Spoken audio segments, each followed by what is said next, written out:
Rahayu rahayu rahayu sagung dumadi. Mugi-mugi para sedulur sedaya pinaringan seger waras bejo donya bejo akhirat. Ngopi lur, ngopi.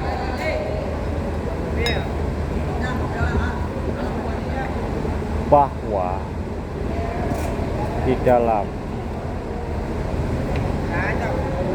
mobil nggak boleh jual lagi.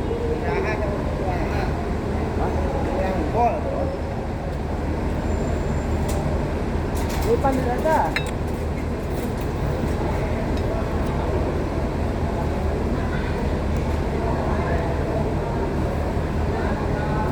di dalam diri kita sebelum kita menggunakan dan mengoperasikan ataupun menggunakan tubuh kita, panca indera kita,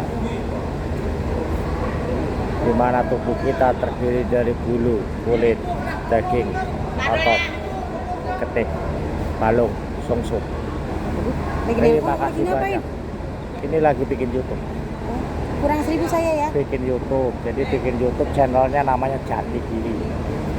Makanya subscribe lah. Subscribe, tenang aja.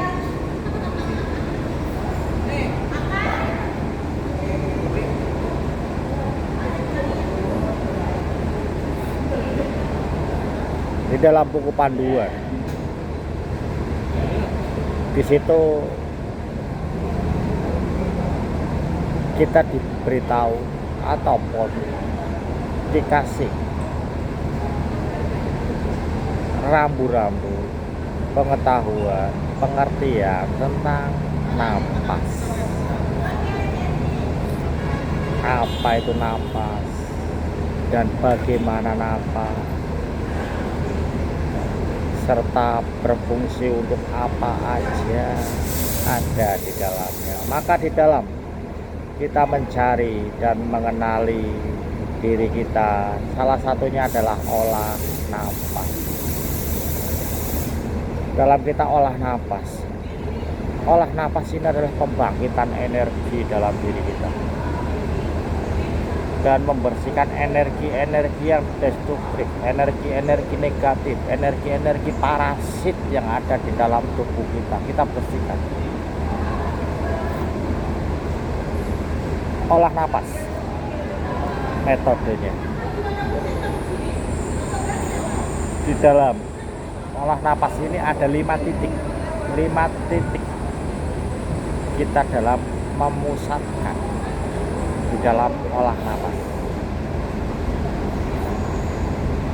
Di dalam olah napas adalah kita dituntut untuk selalu berkesadaran menyadari keberadaan kita, posisi kita saat ini, detik ini, bukan di masa lalu ataupun masa datang.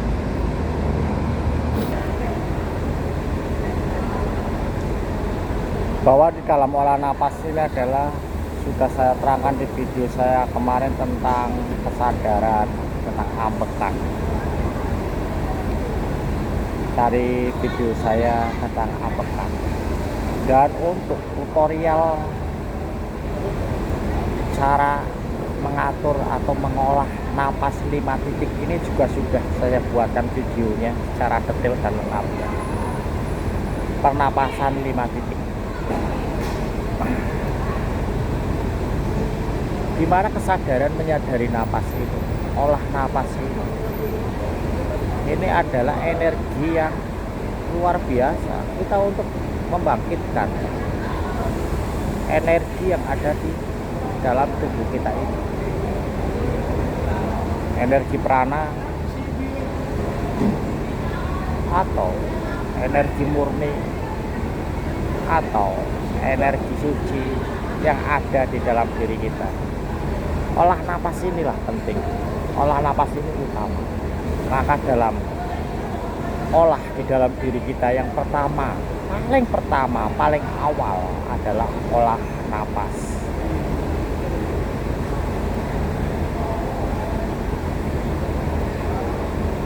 Karena tanpa napas tubuh kita ini sudah tidak bisa digunakan lagi. Kita tidak bisa beraktivitas dan kita tidak bisa melakukan apapun kalau kita sudah tidak bernapas.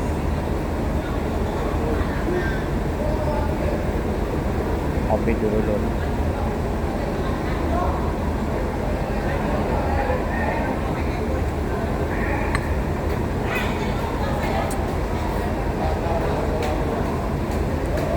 Setelah kita sudah melalui dan melakukan olah napas ini secara terus menerus kontinu, baru kita beralih dengan olah cipto. Olah cipto, di mana saya sudah memberikan tutorial tentang olah cipto.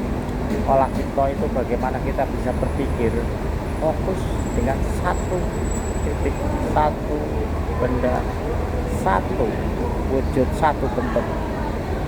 Misalnya korek, kita fokus bentuknya korek. Kopi, kita fokus bentuknya kopi, sedetail mungkin bentuknya kopi, jika apa yang kita pikirkan ini benar-benar kopi. Pada kita melakukan olah cipto ini, kesadaran kita itu harus mampu menyadari bahwa apa yang kita pikirkan dan apa yang pemikiran orang lain. Kita juga harus tahu bahwa ini pemikiran orang lain, ini pemikiran kita.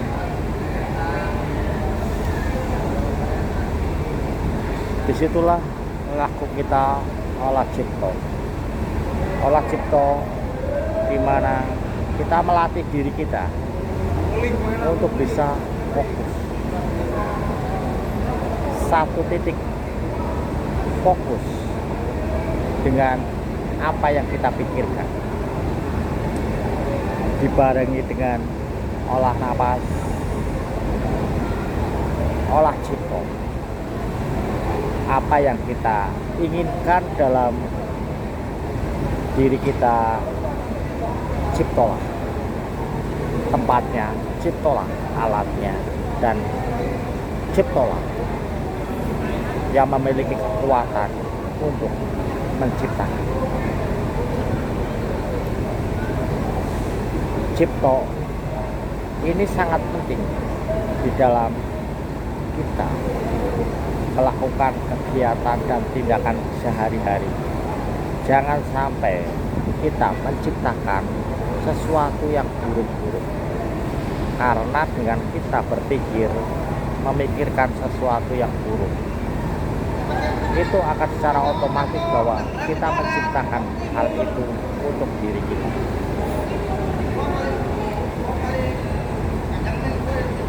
Olah yang berikutnya adalah olah rasa. Setelah kita sudah melakukan olah cipto, di mana cara kita berpikir, bagaimana berpikir, dan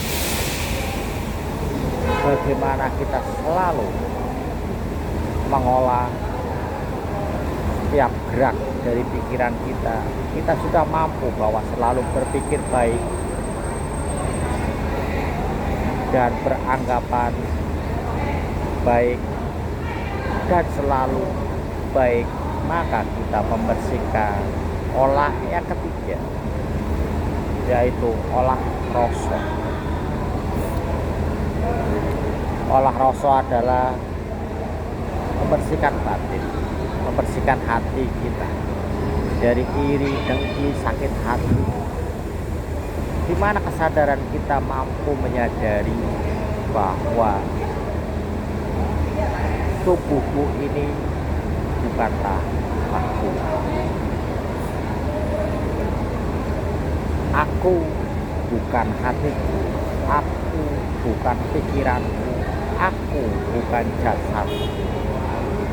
Maka kesadaran inilah tujuan dari olah rasa, di mana dalam olah rasa kita belajar memahami dan mengatur rasa kasar, rasa halus, dan rasa sejati atau sejatining rasa, dan rasa suci. Setelah kebersihan dari batin kita atau hati kita, kita mampu melakukannya dan menjaga akan kebersihannya. Kita melakukan olah yang berikutnya, yaitu olah karso.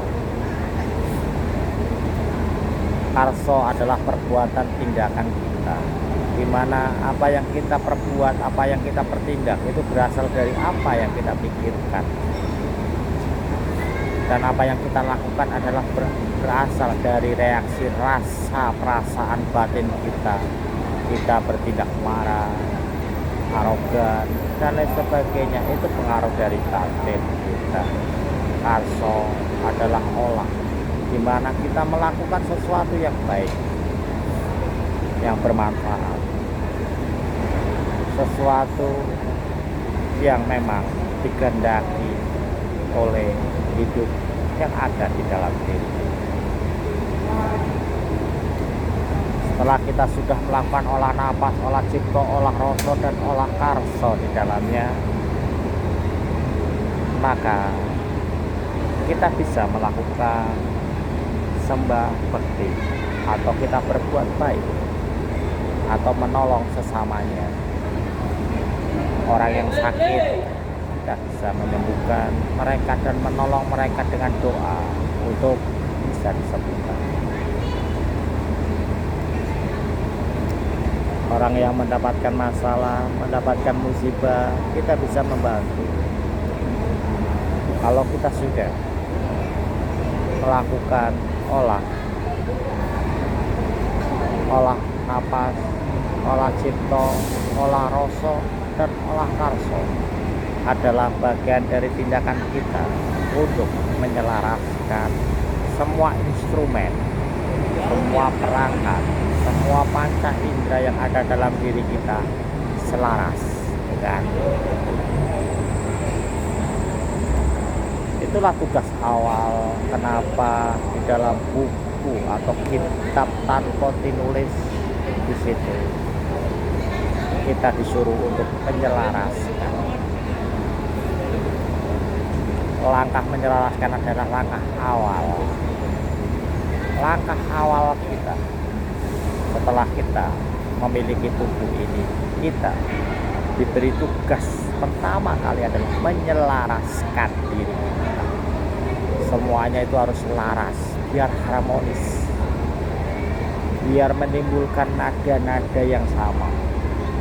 Kalau sebuah musik itu bisa menghasilkan nada atau irama suara yang sangat merdu dan sangat menghibur dan menuntun kita dalam rasa kedamaian.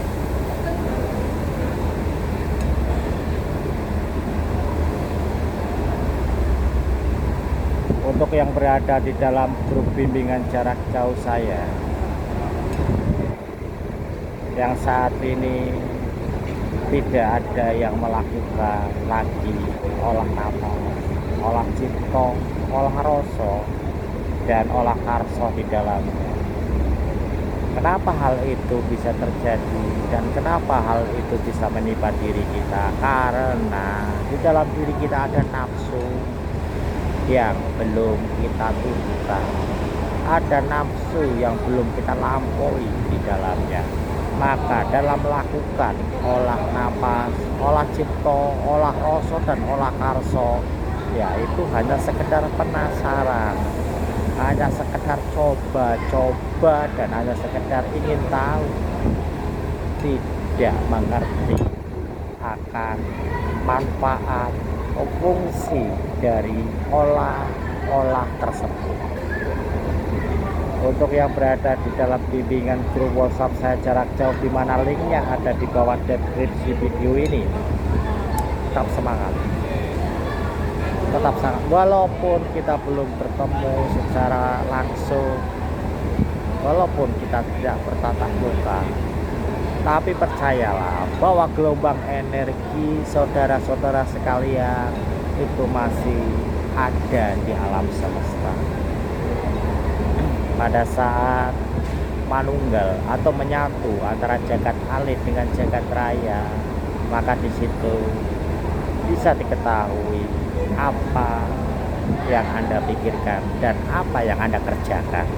Karena yang Anda pikirkan, yang Anda kerjakan adalah bagian dari diri Anda yang tidak terlepas dari olah rasa, olah nafas, olah cipta, dan olah karso.